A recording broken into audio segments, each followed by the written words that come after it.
حضرت معاذ بن جبل رضی اللہ تعالی عنہ روایت کرتے ہیں کہ نبی پاک صاحب لولاک صلی اللہ علیہ وآلہ وسلم مسجد سے اپنے حجرہ مبارک کی طرف جانے والے تھے کہ ایک بوڑھا شخص آیا، عرض کی، یا رسول اللہ صلی اللہ علیہ وآلہ وسلم، عمر ہو گئی ہے، گناہ بہت زیادہ رکھتا ہوں اور بڑے بڑے رکھتا ہوں، زندگی کا ایک لمحہ بھی اللہ کی یاد میں نہیں گزرا، رب تعالی سے بے وفائی کی ہے، نادم و پریشان ہوں اپنے کیے پر، اور قبر و جہنم کے عذاب سے لرز جاتا ہوں، اور جنت کا سوال ہے۔ آپ صلی اللہ علیہ وآلہ وسلم نے بڑے شفقت سے فرمایا کہ تو اور کچھ نہ کر، صرف یہ عمل کر، اللہ تعالیٰ تمہارے سارے گناہ معاف فرما دے گا اور قبر و جہنم کے عذاب سے خلاصی پائے گا۔ فرمایا بے شک اس عمل سے تم میری شفاعت کے حقدار بن جاؤ گے۔ فرمایا جس پر میری شفاعت ہوگی اس پر بنا حساب و عذاب جنت واجب ہوگی۔ بسم اللہ الرحمن الرحیم۔ السلام علیکم ورحمۃ اللہ۔ محترم ناظرین، ایک مرتبہ چند لوگ حضرت علی رضی اللہ تعالی عنہ کے پاس آئے اور سوال کیا، علم بہتر ہے یا دولت؟ حضرت علی رضی اللہ تعالی عنہ نے فرمایا، علم بہتر ہے، کیونکہ علم انسان کی حفاظت کرتا ہے، جبکہ دولت کی حفاظت انسان کو کرنی پڑتی ہے۔ علم بڑھتا ہے جب آپ اسے بانٹتے ہیں، جبکہ دولت کم ہوتی ہے جب آپ اسے خرچ کرتے ہیں۔ علم مرنے کے بعد بھی انسان کے ساتھ رہتا ہے، جبکہ دولت یہیں دنیا میں رہ جاتی ہے۔ کسی نے حضرت علی رضی اللہ تعالی عنہ سے پوچھا کہ علم کا کیا مقام ہے؟ آپ نے جواب دیا، علم ایک نور ہے جو دل کو روشن کرتا ہے، اور یہ انسان کو ہدایت اور کامیابی کی راہ دکھاتا ہے۔ علم سے انسان اپنی اصلاح کر سکتا ہے اور دوسروں کو بھی فائدہ پہنچا سکتا ہے۔ ایک مرتبہ ایک شخص حضرت علی رضی اللہ تعالی عنہ کے پاس آیا اور پوچھا کہ آپ نے اپنے علم سے کیا سیکھا ہے؟ حضرت علی نے جواب دیا، میں نے یہ سیکھا کہ جو میرا رزق ہے وہ مجھ تک پہنچ کر ہی رہے گا، چاہے مجھے اسے حاصل کرنے کے لیے کچھ بھی نہ کرنا پڑے۔ میں نے یہ سیکھا کہ جو چیز میرے نصیب میں نہیں ہے وہ مجھے کبھی نہیں ملے گی، چاہے میں اسے حاصل کرنے کے لیے کتنی ہی کوشش کیوں نہ کر لوں۔ میں نے یہ سیکھا کہ دنیا کا انجام فنا ہے اور آخرت باقی رہنے والی ہے، اس لیے مجھے اپنے عمل آخرت کے لیے کرنے چاہیے۔ کسی نے حضرت علی رضی اللہ تعالی عنہ سے سوال کیا کہ اسلام کا سب سے اہم ستون کیا ہے؟ آپ نے فرمایا، ایمان سب سے اہم ستون ہے۔ اگر انسان کے دل میں ایمان مستحکم ہو جائے تو پھر اس کی تمام عبادات اور اعمال اللہ تعالیٰ کے حضور مقبول ہو جاتے ہیں۔ کسی نے حضرت علی رضی اللہ تعالی عنہ سے پوچھا کہ عدل اور سخاوت میں کیا فرق ہے؟ آپ نے نہایت حکیمانہ انداز میں جواب دیا، عدل یہ ہے کہ جو حقدار ہو اس کا حق اسے دیا جائے، اور سخاوت یہ ہے کہ کسی کو اس کا حق دینے کے بعد کچھ اور بھی دیا جائے۔ عدل سے معاشرہ منظم ہوتا ہے اور سخاوت سے محبت اور الفت میں اضافہ ہوتا ہے۔ حضرت ابو ہریرہ رضی اللہ تعالی عنہ روایت کرتے ہیں کہ رسول اللہ صلی اللہ علیہ وآلہ وسلم نے فرمایا، مومنوں میں سب سے کامل ایمان والا وہ ہے جو اخلاق میں سب سے اچھا ہو، اور تم میں سب سے اچھا وہ ہے جو اپنی بیوی کے ساتھ اچھا ہو۔ اگر شوہر اور بیوی کے درمیان اختلافات پیدا ہوں تو قرآن مجید میں اللہ تعالیٰ نے ارشاد فرمایا ہے، ترجمہ، اگر تم دونوں کے درمیان مخالفت کا خدشہ ہو تو ایک فیصلہ کرنے والا مرد کے خاندان سے اور ایک فیصلہ کرنے والا عورت کے خاندان سے مقرر کر دینا چاہیے کہ شوہر اور بیوی کو ایک دوسرے کی غلطیوں کو درگزر کرنا چاہیے اور اپنی زندگی کو اللہ تعالیٰ کی رضا کے مطابق گزارنا چاہیے۔ رسول اللہ صلی اللہ علیہ وآلہ وسلم نے فرمایا، عورت کا شوہر کے ساتھ اچھا سلوک کرنے سے اس کے گناہ معاف ہوتے ہیں۔ ازدواجی زندگی میں محبت اور تعلقات، اسلام اس بات کی تعلیم دیتا ہے کہ میاں بیوی کے درمیان محبت، عزت اور وقار کا تعلق ہونا چاہیے۔ قرآن مجید میں فرمایا گیا ہے، ترجمہ، اور اللہ تعالیٰ نے تمہارے درمیان محبت اور رحمت رکھ دی ہے۔ رسول اللہ صلی اللہ علیہ وآلہ وسلم نے فرمایا، صبر کا آدھا حصہ ازدواجی زندگی میں ہے کہ شوہر اور بیوی کو ایک دوسرے کے ساتھ صبر اور استقامت کا مظاہرہ کرنا چاہیے تاکہ زندگی خوشگوار اور پرسکون گزرے۔ اسلام نے بیوی کو ایک بہت بلند مقام عطا کیا ہے اور ازدواجی زندگی میں اس کی حیثیت کو بڑی قدر و منزلت دی ہے۔ اسلام کی تعلیمات میں بیوی کو نہ صرف شوہر کی ساتھی بلکہ ایک معاون، محافظ اور شریک حیات قرار دیا گیا ہے۔ اس کے حقوق اور فرائض کو متوازن رکھا گیا ہے تاکہ گھرانہ محبت، رحمت اور سکون کا گہوارہ بن سکے۔ قرآن مجید میں بیوی کا مقام، محبت اور رحمت کا تعلق، اللہ تعالیٰ نے میاں بیوی کے درمیان محبت اور رحمت کو اپنی نشانیوں میں سے فرمایا ہے، اور اس کی نشانیوں میں سے ہے کہ اس نے تمہارے لیے تمہارے نفسوں سے جوڑے پیدا کیے تاکہ تم ان کے پاس سکون پاؤ، اور اس نے تمہارے درمیان محبت اور رحمت رکھی۔ قرآن مجید میں شوہر اور بیوی کو ایک دوسرے کا لباس قرار دیا گیا ہے، یعنی تمہارے لیے لباس ہیں اور تم ان کے لیے لباس ہو۔ اس آیت کریمہ سے ظاہر ہوتا ہے ہے کہ بیوی اور شوہر کا رشتہ باہمی اعتماد، محبت اور حمایت پر مبنی ہونا چاہیے، جس طرح لباس جسم کی حفاظت کرتا ہے اور اسے ڈھانپتا ہے۔ احادیث مبارکہ میں بیوی کا مقام، بیوی کی عزت اور تکریم۔ رسول اللہ صلی اللہ علیہ وآلہ وسلم نے فرمایا، تم میں سب سے بہترین شخص وہ ہے جو اپنی بیوی کے ساتھ اچھا سلوک کرتا ہے، اور میں تم میں اپنی بیوی کے ساتھ سب سے بہتر ہوں۔ بہترین مسلمان وہ ہے جو اپنی بیوی کے ساتھ حسن سلوک سے پیش آئے اور اس کی عزت کرے۔ بیوی کی خدمت کا اجر۔ حضرت عائشہ صدیقہ رضی اللہ تعالی عنہا سے روایت ہے کہ رسول اللہ صلی اللہ علیہ وآلہ وسلم اپنے اہل خانہ کی خدمت کیا کرتے تھے۔ آپ صلی اللہ علیہ وآلہ وسلم نہ صرف اپنے کام خود کرتے تھے بلکہ گھریلو کاموں میں بھی مدد فرمایا کرتے تھے، بیوی کو نقصان پہنچانے سے اجتناب فرماتے۔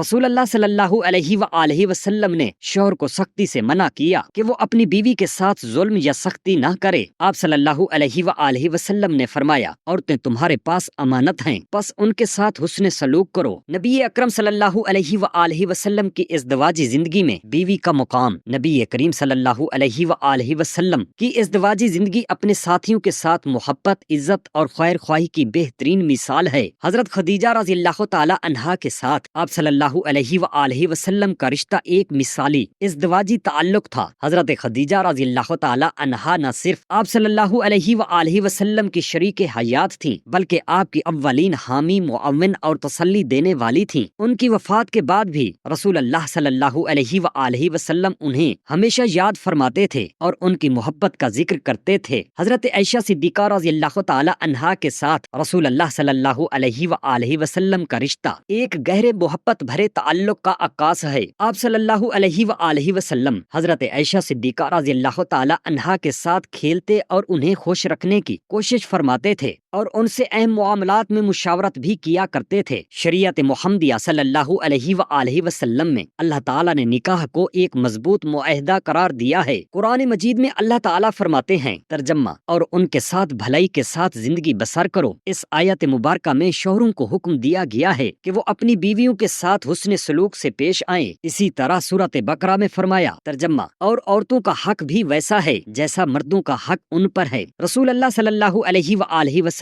نے فرمایا، اگر میں کسی انسان کو کسی کے سامنے سجدہ تعظیمی کرنے کا حکم دیتا تو میں عورت کو حکم دیتا کہ وہ اپنے شوہر کے سامنے سجدہ کرے۔ بیوی کو چاہیے کہ وہ شوہر کی عزت کرے اور اس کے مقام کو سمجھے۔ آپ صلی اللہ علیہ وآلہ وسلم نے فرمایا، عورت اپنے شوہر کے گھر کی محافظ ہوتی ہے، بیوی کو چاہیے کہ وہ اپنے شوہر کے مال اور عزت کی حفاظت کرے اور اس کی غیر موجودگی میں بھی خیانت نہ کرے۔ بیوی کے حقوق نفقہ اور رہائش شوہر پر فرض ہے کہ وہ اپنی بیوی کو مناسب نفقہ، خوراک، لباس اور رہائش فراہم کرے۔ رسول اللہ صلی اللہ علیہ وسلم نے فرمایا، تم میں سے بہترین شخص وہ ہے جو اپنی بیوی کے ساتھ اچھے اخلاق سے پیش آتا ہے۔ قرآن مجید میں اللہ تعالیٰ نے حکم فرمایا ہے کہ وہ اپنی بیوی سے محبت اور احترام سے پیش آئے۔ ترجمہ، وہ تمہارے لیے لباس ہیں اور تم ان کے لیے لباس ہو۔ حضرت فاطمہ رضی اللہ تعالی عنہا رسول اللہ صلی اللہ علیہ وسلم کی سب سے چہیتی بیٹی تھیں اور حضرت علی رضی اللہ تعالی عنہ آپ صلی اللہ علیہ وآلہ وسلم کے چچا زاد بھائی اور اسلام کے جلیل القدر صحابی تھے۔ ان دونوں کی شادی مدینہ منورہ میں ہوئی اور ان کی ازدواجی زندگی اسلامی اصولوں پر مبنی ایک بہترین مثال ہے۔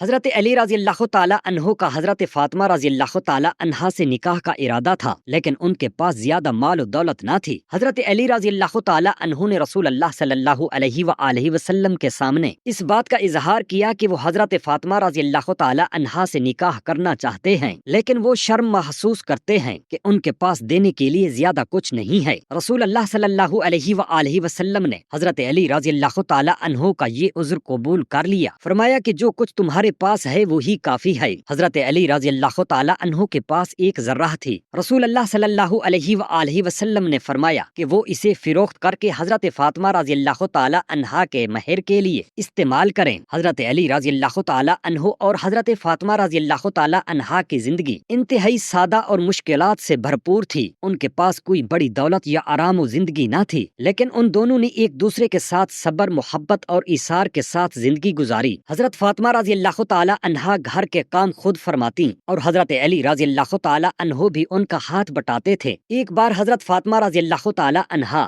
رسول پاک صاحب لولاک صلی اللہ علیہ وآلہ وسلم کے پاس گئیں اور عرض کیا کہ گھر کے کاموں کی وجہ سے ان کے ہاتھ زخمی ہو جاتے ہیں اور بہت مشقت کا سامنا کرنا پڑتا ہے۔ انہوں نے رسول اللہ صلی اللہ علیہ وسلم سے ایک غلام مانگا تاکہ ان کی مدد ہو سکے۔ رسول اللہ صلی اللہ علیہ وسلم نے ان کی درخواست سنی، لیکن غلام دینے کی بجائے انہوں نے ایک اور قیمتی نصیحت دی۔ آپ صلی اللہ علیہ وآلہ وسلم نے فرمایا، رات کو سونے سے پہلے 33 مرتبہ سبحان اللہ، 33 مرتبہ الحمدللہ اور 34 مرتبہ اللہ اکبر پڑھا کرو۔ یہ اذکار روحانی سکون کا ذریعہ بنے، اور حضرت فاطمہ رضی اللہ تعالی عنہا نے اسے اپنا لیا، جس سے انہیں تقویت ملی۔ حضرت علی رضی اللہ تعالی عنہ اور حضرت فاطمہ رضی اللہ تعالی عنہا کے درمیان اختلاف کا ایک واقعہ۔ ایک دفعہ حضرت علی رضی اللہ تعالی عنہ اور حضرت فاطمہ رضی اللہ تعالی عنہا کے درمیان معمولی سا اختلاف ہوا۔ حضرت علی رضی اللہ تعالی عنہ گھر سے باہر چلے گئے اور مسجد میں جا کر سو گئے۔ رسول اللہ صلی اللہ علیہ وآلہ وسلم کو جب اس بات کا علم ہوا تو آپ حضرت علی رضی اللہ تعالی عنہ کے پاس تشریف لے گئے۔ آپ صلی اللہ علیہ وآلہ وسلم نے دیکھا کہ حضرت علی رضی اللہ تعالی عنہ مسجد میں مٹی پر سو رہے ہیں۔ آپ نے محبت سے حضرت علی رضی اللہ تعالی عنہ کو ابو تراب، مٹی والے کہہ کر پکارا اور انہیں اپنے ساتھ واپس گھر لے آئے۔ یہ واقعہ رسول اللہ صلی اللہ علیہ وآلہ وسلم کی اس بات کی طرف اشارہ کرتا ہے کہ شوہر اور بیوی کے درمیان چھوٹے موٹے اختلافات ہوتے رہتے ہیں، لیکن انہیں محبت اور شفقت کے ساتھ حل کرنا چاہیے۔ حضرت علی رضی اللہ تعالی عنہ اور حضرت فاطمہ رضی اللہ تعالی عنہا کا صبر اور محبت۔ حضرت علی رضی اللہ تعالی عنہ اور حضرت فاطمہ رضی اللہ تعالی عنہا کی زندگی کا سب سے نمایاں پہلو ان کا صبر، ایثار اور محبت ہے۔ دونوں نے اپنی زندگی میں سخت مشقتیں اور آزمائشیں دیکھیں، لیکن کبھی بھی ایک دوسرے سے شکایت نہیں کی۔ حضرت فاطمہ رضی اللہ تعالی عنہا اپنی زندگی میں انتہائی سادہ اور قناعت پسند تھیں، اور حضرت علی رضی اللہ تعالی عنہ کے ساتھ مل کر ہر مشکل کا سامنا کرتی تھیں۔ حضرت مولا علی رضی اللہ تعالی عنہ فرماتے ہیں کہ مجھ سے 5 باتیں لے لو۔ پہلی بات یہ یاد رکھنا کہ بندے کو امید صرف اپنے رب تعالی سے ہی رکھنی چاہیے، جیت جاؤ گے۔ دنیا میں اگر یہ بات سمجھ آ گئی تو دل ٹھنڈا رہے گا، مصیبتیں اور پریشانیاں جان چھوڑ جائیں گی۔ امید صرف اپنے رب سے رکھو۔ حضرت مولا علی رضی اللہ تعالی عنہ دوسری بات بیان فرماتے ہیں، اپنے گناہوں سے ڈرا کرو۔ تم غریب ہونے سے ڈرتے ہو، تم تنگ دستی سے ڈرتے ہو، تم لوگوں کی دشمنی سے ڈرتے ہو۔ اپنے گناہوں سے ڈرو، کہیں ایسا نہ ہو کہ تمہاری نافرمانیاں رب تعالی کی ناراضگی کا سبب بنے۔ اپنے گناہوں سے ڈرو۔ اور تیسرا، حضرت مولا علی رضی اللہ تعالی عنہ فرماتے ہیں، اگر علم کے بارے میں کچھ معلوم نہیں تو علم کے بارے میں سوال کرنے سے کبھی نہ شرمانا۔ پوچھ لینے میں فائدہ ہوگا، کسی سے بات کر لینا فائدہ ہوگا، فیض یاب ہو جاؤ گے۔ حضرت علی رضی اللہ تعالی عنہ ارشاد فرماتے ہیں، اگر عالم کو کسی مسئلے کا علم نہ ہو، غلط بات نہ بتائے بلکہ کہہ دے اللہ بہتر جانتا ہے۔ یہ بات یاد رکھیں کہ جس بات کا پتہ نہ ہو، جس کی خبر نہ ہو، اس بات کو آگے بیان نہ کیا جائے اور کبھی بھی غلط بات نہ بتائی جائے۔ حضرت علی رضی اللہ تعالی عنہ نے فرمایا، یاد رکھنا ایمان میں صبر کی وہی حیثیت ہے جو جسم میں سر کی حیثیت ہے۔ ایک مرتبہ حضرت علی رضی اللہ تعالی عنہ کے پاس ایک شخص آیا اور اس نے 3 سوالات کیے۔ پہلا سوال، اللہ تعالی کہاں رہتا ہے؟ دوسرا سوال، اللہ تعالی کس طرف رخ کرتا ہے؟ تیسرا سوال، اللہ تعالی کیا کرتا ہے؟ حضرت علی رضی اللہ تعالی عنہ نے مسکراتے ہوئے جواب دیا، اللہ تعالی ہر جگہ موجود ہے۔ انہوں نے فرمایا کہ اللہ کا وجود ہر جگہ ہے، اللہ تعالی کے لیے کوئی مخصوص مقام نہیں، وہ ہر چیز پر محیط ہے۔ اللہ تعالی کے لیے کوئی رخ نہیں، اللہ تعالی کے لیے کوئی سمت، کوئی قید نہیں، کیونکہ وہ مخلوقات کا خالق ہے اور اس پر کوئی محدودیت نہیں۔ اللہ تعالی ہر لمحہ مصروف ہے۔ اللہ تعالی اپنی مخلوقات کے معاملات کی تدبیر فرماتا ہے، ان کو روزی دیتا ہے، ان کی حفاظت کرتا ہے اور انہیں زندگی اور موت عطا کرتا ہے۔ حضرت معاذ بن جبل رضی اللہ تعالی عنہ روایت کرتے ہیں کہ نبی پاک صاحب الاولاق صلی اللہ علیہ وآلہ وسلم مسجد سے اپنے حجرہ مبارک کی طرف جانے والے تھے کہ ایک بوڑھا شخص آیا، عرض کی، یا رسول اللہ صلی اللہ علیہ وآلہ وسلم، عمر ہو گئی ہے،